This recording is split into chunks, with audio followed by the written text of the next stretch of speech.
Dello heavy-duty engine oils. Proven engine protection at prices you can rely on, giving you even more reasons to choose Dello. Today we're here to talk about the election. We are officially past this year's election. And whether you're celebrating or reacting in a negative way, it doesn't really matter because we have a bigger question to ask right now. What impact is this going to have on the economy? Not just in the immediate now, but over the next 6 months to a year, what can we expect? As always, we have our favorite economist on the line. Ken Simonson is here to give us an update.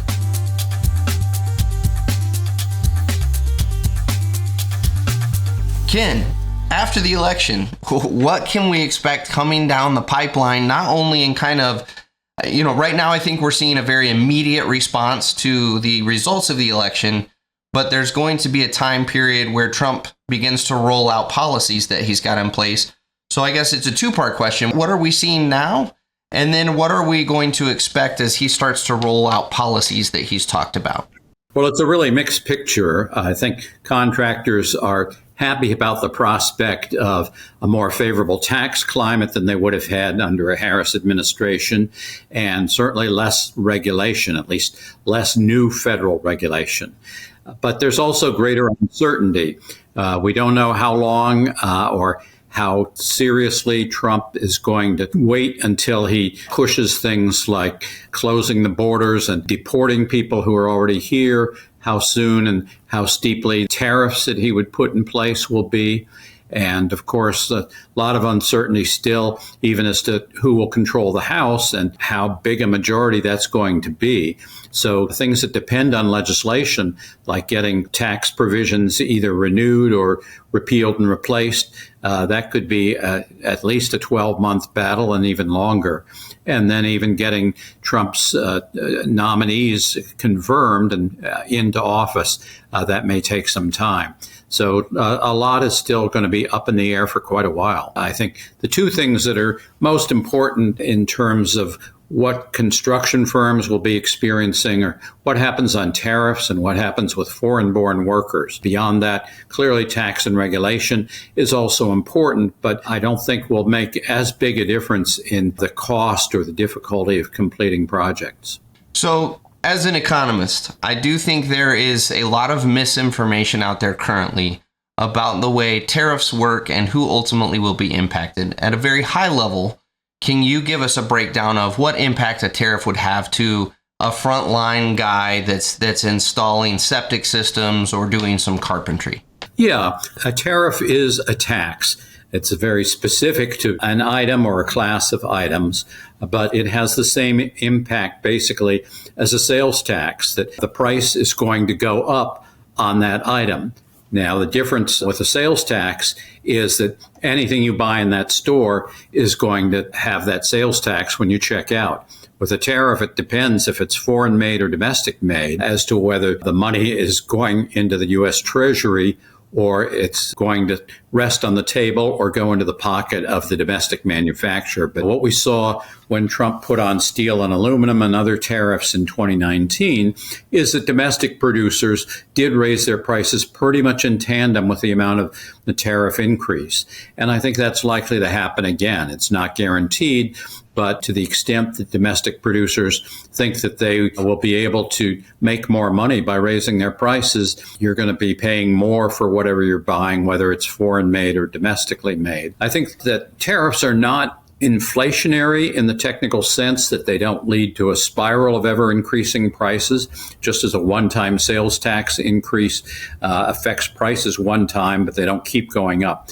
But Sure. The danger with a tariff is first, that foreign countries are going to retaliate, and that will hurt U.S. exporting businesses and also likely lead to a reduction in economic output. And exporters may have to close factories or certainly cancel expansion that they may have planned. So that's a way that contractors would be hurt, as well as having to pay at least one time more for goods that are brought into the country. Yeah. Thank you for that explanation. That helps a lot in the understanding of just how that actually affects the front line. My next question is, we're kind of in this honeymoon period. I think, we're seeing a lot of really good things happen with the stock market, and there's a lot of up and positivity. How long do you think we're going to kind of have this honeymoon period? And then what does it look like on the backside of that honeymoon period? But before we get into that, I want to take a second to tell you about the sponsor of this video, Chevron Lubricants. These cranes work around the clock for months at a time. If one of these engines ever goes down, it costs more than our reputation. Switching to Dello 600 ADF, it's been a game changer. We've had no issues with clogged DPFs. No regen lights, no cleaning, no replacements, nothing. This oil goes beyond anything we've ever used. I choose proven protection that keeps our cranes on the job. I choose Dello 600 ADF. How long do you think we're going to kind of have this honeymoon period? And then what does it look like on the backside of that honeymoon period? Well, I think it's the norm that as soon as an election is over, whichever candidate has won the presidency, the stock market reacts favorably because investors hate uncertainty, and uncertainty about who's going to be the next president is a big category of that. So having this settled the day after the election rather than waiting 35 days as we did in Bush v. Gore, or having Trump denying the outcome as we saw 4 years ago, those things mean that the stock market is more positive now. But the market is looking ahead at what are the prospects for a given company and then more broadly, all publicly traded companies. So the stock market is not the same as the overall economy, particularly industries like construction where most firms are privately held. But nevertheless, it does give you some kind of signal that economic growth is likely to continue in the coming year. But I would not say that this honeymoon will last either, that the stock market makes a judgment every day as to where a company's prospects for profitability are, and more broadly, the economy. So another thing that is certainly worth keeping an eye on is what the Fed and collectively the 19 members of the Federal Open Market Committee think is going to happen with the economy and what they should be doing about setting that short-term interest rate target. So part of the positivity that we saw last week, I think, came from the Fed's continuing the course for now and reducing that short-term rate target. But at the same time, they signaled that we shouldn't take them for granted that they'll keep doing that. And indeed, some of the Fed watchers then peeled back the amount of reduction that they're expecting from the Fed over the next year. Now, short-term rates are one thing. They're very important for developers who have to go to a bank or another lender. Long-term interest rates have not reacted as favorably. In fact, they edged upward somewhat after the election. And that's because while the market expects strong economic activity, more favorable tax and regulatory policy, they also think the deficit might be even bigger than it would have been under a Harris administration or perhaps a more mixed congressional leadership. To the extent that interest rates, long-term interest rates for Treasury notes and bonds stay higher, that's a negative for home builders because fewer people will be able to afford the monthly mortgage payment. And it's also a negative for municipal bond issuers like school districts and other public agencies. So very definitely mixed feelings or mixed signals coming out of the stock and bond markets.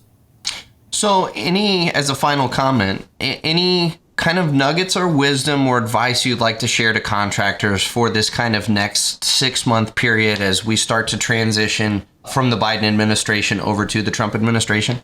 It's sure a time to keep a close eye on what is actually happening from Washington, not just listen to what the president says, let alone the echo chamber that has sprung up in terms of social media, podcasts, and some of the so-called news networks. But to see what he and his cabinet, his regulatory appointees, what the courts and Congress actually do. Because certainly when Trump took office the first time, I think expectations were high that here's a guy who understands construction, who is talking constantly of infrastructure. And indeed, he continued to talk throughout his term and pronounced lots of infrastructure weeks, and we got zero. Whereas when Biden took office 10 months later, in mid-November of 2021, the biggest infrastructure bill ever.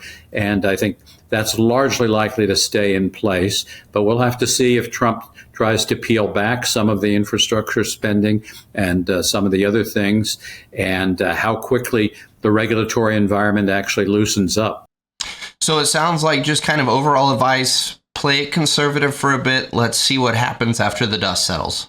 Yeah, I think there really is more uncertainty than there was before the election, even though there's also more optimism among contractors about having a favorable climate in D.C. But translating that climate into actual money to spend on construction is a different story. As we saw with the Infrastructure Investment and Jobs Act, that yes, it did put $1.2 trillion toward infrastructure, but that money has been really slow coming out. Nevertheless, I do think 2025 will be a good year for infrastructure, continue to be a good year for renewable energy, and certainly for data centers and for some kinds of manufacturing. And that should outweigh likely continued slowdowns in office and retail and warehouse construction. Great. Well, Ken, as always, thank you. This has been super insightful. I appreciate it. You're welcome, Brian. Glad to be with you. Well, thank you again for Ken coming on the show to give us an idea of what to expect as the Trump administration begins to take back over. As always, I hope this helps you and your company. We'll catch you on the next episode of The Dirt.